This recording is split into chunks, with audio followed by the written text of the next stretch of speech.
So we are in Las Vegas today, and actually a little bit further away from Las Vegas, we're going to Grand Canyon. And I came across this big news, which again, we're worried about. We work with a couple of attorneys. They're worried about. You need to know what's going on, essentially. I'm not saying you should be worried, but this is something that impacts you and I on a daily basis. So what's going on? Well, you might have heard of the news that the Trump administration is shutting down the USCIS Ombudsman office. What is the USCIS Ombudsman office?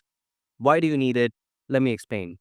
You see, whenever you would basically put in a petition to the USCIS, could be any kind of petition, could be something for a green card, could be essentially something for your H-1B, your O-1 visa, anything essentially that you put in, and then USCIS gives you a time frame that, okay, we're going to respond back to you on an average. Standard processing has no time frame, but you expect that, okay, EB1, it's going to be between 4 to 8 months, maybe a year, worst to worst case. O1 visa, it's going to take 2-3 months. But here's what's going on. Now, let's say your petition goes in and there's no response from the USCIS. It's still in processing. You keep on checking your account, but they're just not updating you. And it's been maybe, a year and you're waiting and waiting and waiting and you're getting out of status. Well, what do? Usually what you do is you go to the ombudsman and you ask them, hey, look, this is going on. I'm not basically getting a response. I'm not getting a final update. I don't know if I'm being selected or not. Please help look into the application. And then the USCIS Ombudsman office basically comes in, they connect with the USCIS, they see what's going on, and they help you expedite the case, they help you resolve issues. Many times you have disputes. It's not just delays, there's disputes, errors on the applications. Ombudsman office basically does all of that. That's where basically you get to go to them, you get to get a resolution on your issues essentially, which you were until now not able to resolve by just essentially going to the USCIS. Now, well, if there's no ombudsman office, what do? Essentially, you don't do anything. You can't do anything. You can't escalate the issue. You don't get to report your grievances. And that's a major issue because we don't know essentially if USCIS does not respond in our favor essentially this time and we feel that we are in the right.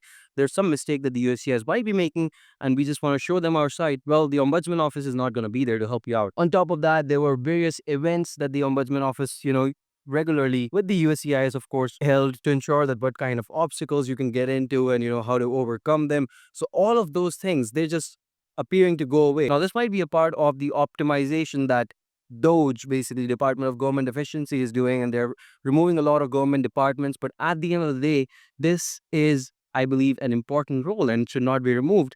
But this is what's going on. Now, look, this is going to impact us temporarily. We know that temporarily, at least, we might not have the right way to raise grievances. We don't know where to raise our grievance, essentially. Maybe they're going to assign someone within the USCIS, a department that can basically handle grievances because it's a genuine role. I feel like there's a genuine job over here that needs to happen. So if DOGE wants to eliminate this ombudsman office, they have to provide some sort of a mechanism. That's what I'm hoping for, but we don't know what's going to happen. So expect slight processing delays. My advice would be to go for premium processing wherever you can. I know it is costlier than it should be, but it is what it is. Otherwise, if you need help of the ombudsman office, chances are there might not be anyone to help you out in these scenarios. And you can discuss this with your attorneys. I'm sure that they would have a similar say on this because we already go over these kinds of issues on a daily basis. And this was our go-to as well, essentially.